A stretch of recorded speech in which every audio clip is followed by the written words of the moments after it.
Hello and welcome to another Demon 212 PS3 review. Today I'm going to be taking a look at Rayman Origins, which if you've never played it before, it is basically a platformer. It's thankfully none of this rabbit crap, it's none of the mini-game stuff, it's back to its platformer roots. Quite frankly, in the last month I've had 3 games come out that I never thought would be possible.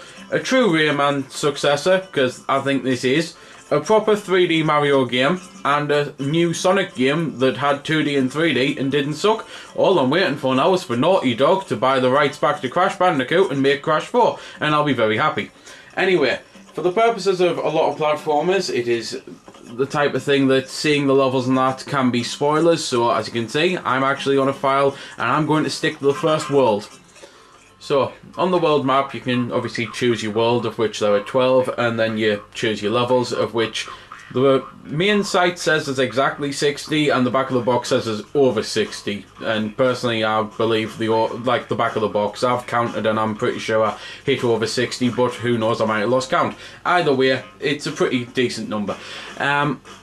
On the menu screen though, while you're here, you can do a few things. You can view what you've done in the levels, you can view how many crystals and lums, I think they're called, the little pink things you've got. You can have your friends join you, because it's 4-player co-op.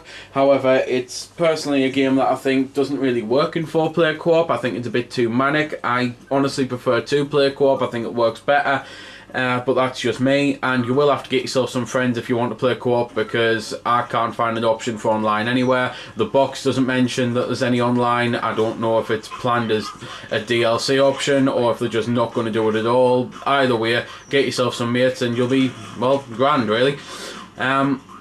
Anyway then, as I say, it is pretty much what I class to be a true Rayman successor, because it's a proper old school Rayman platformer where you go around, you collect some coins and lums and that, you save the little pink things from cages, and you've got to collect a load of them in order to beat the level truly. You've got to do time trial levels as well in order to beat them fully now. There's chest levels where you've got to chase after a treasure chest, which is really hard. It's just all sorts of good old school style challenges for the levels and completionist stuff that you don't like. Well, for example, you can beat a level but you don't know if you've truly beaten it, because you will later on get abilities that allow you to go back and look for secret paths and that to do more of the level. And graphically, all the time you're doing this, the game just looks absolutely phenomenal. I really do think the art style in the game is just truly astounding. Some of the worlds just look amazing. But as well as the old school's platformy sections and Rayman bits with the punching enemies and that, there's also some side-scrolling shoot-'em-up style levels, which I'll show one of them off because they're absolutely amazing, at least I think so. I think they play really well. And if you don't want to play the game multiplayer, then you can actually be in for an even harder game, because the game is very similar to old school Contras. One hit and you're dead. Now you can get heart pieces, like you've just saw, get one here, and that adds another hit. But basically it's a case of you get hit, you die. On multiplayer, you get hit, which I'll just try and show off now if I can find an enemy. But I'll continue talking and quickly explain it. The other person can rescue you because you float around in a bubble, very, very reminiscent of the likes of, well, New Super Mario Bros. And that. There we go then, so that's the bubble floating around, so if I jump into him, bam, he's saved. Simple as really. And that's what I mean by, if you play the game single player, you're in for a much harder game, and that might be the type of thing you're after. Personally, I think it's a good challenge even on 2-player, and on 4-player it obviously does make it easier because there's more people to catch, but then it also makes it harder because I find it harder to see what's going on and to view myself. So that's pretty much all I can say though at the moment about the platform section, so I'll just cut into a shoot 'em up section. Although to be fair, I can quickly mention this because this is an end of a level. This is what I was meaning by, to truly beat it you've got to do things, so you've got to collect the little firefly things, there's time trials for the pink things, there's just things like that you get for filling the bar up at the end of the level and for beating the challenges. Now I'll cut into the side-scrolling shoot 'em up bit. Well, apologies, I will definitely show one, but it's proving more difficult to get one unlocked on this file than I thought it would be, so I'll end with that in a boss fight. Anyway, I'm going to basically die and have my brother take over because I've got the manual here, and at least this way I can call things by their real name. First up, the Magician's Hat, which at the end of the day I knew that was called a Magician's Hat. and that you can trade things for the trade lums for electums and that with it. The lums are the yellow things that you have to collect, the electums are the pink things that you have to rescue, and then you've got enemies and that which are dark tombs and that. So at least I've finally been able to mention the names of the pink things and the yellow things. The challenges are the cage challenges, which are obviously, again, having to get electums out of cages. I've mentioned the time attack challenge, that's pretty self-explanatory. The lum challenges, just simply by collecting a load of lums, that's pretty self-explanatory. And as I say, the chest challenges, chasing a chest, which is actually really hard, and you get a skull tooth for it.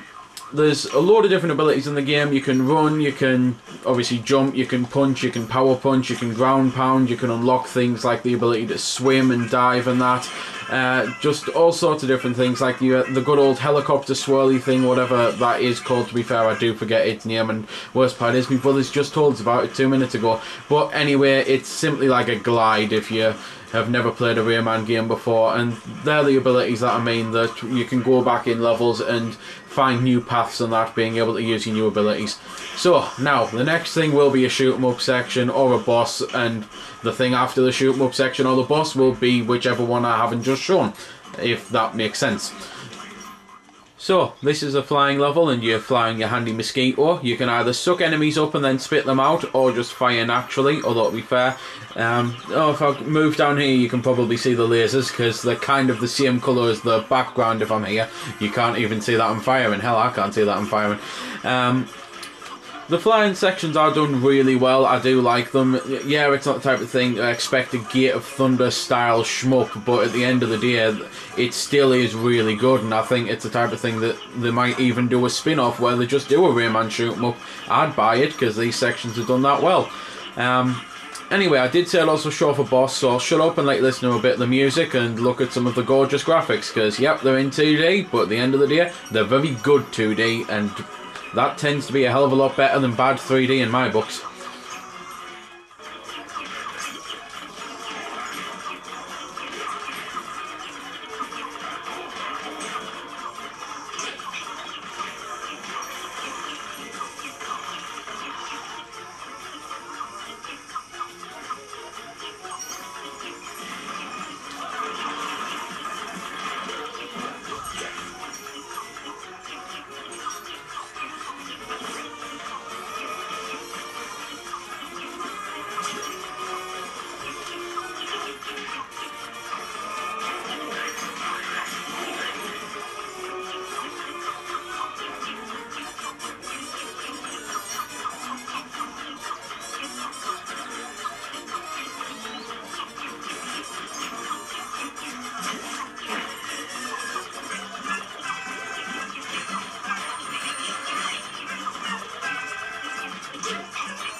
And this is a bit of a boss, as you can see. It's a rather angry chicken type thing, and we just have to kick the crap out of him, really, which we've just failed to do.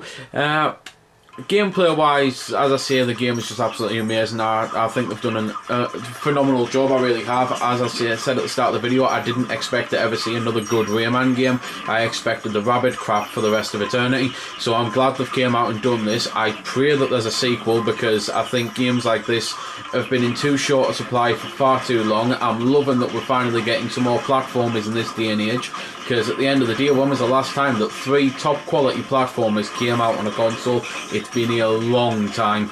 So, well, to be fair, I see it on a console, obviously. Mario is just for the 3DS, but there is still a Sonic and Rayman version for the 3DS, so technically what I said was true.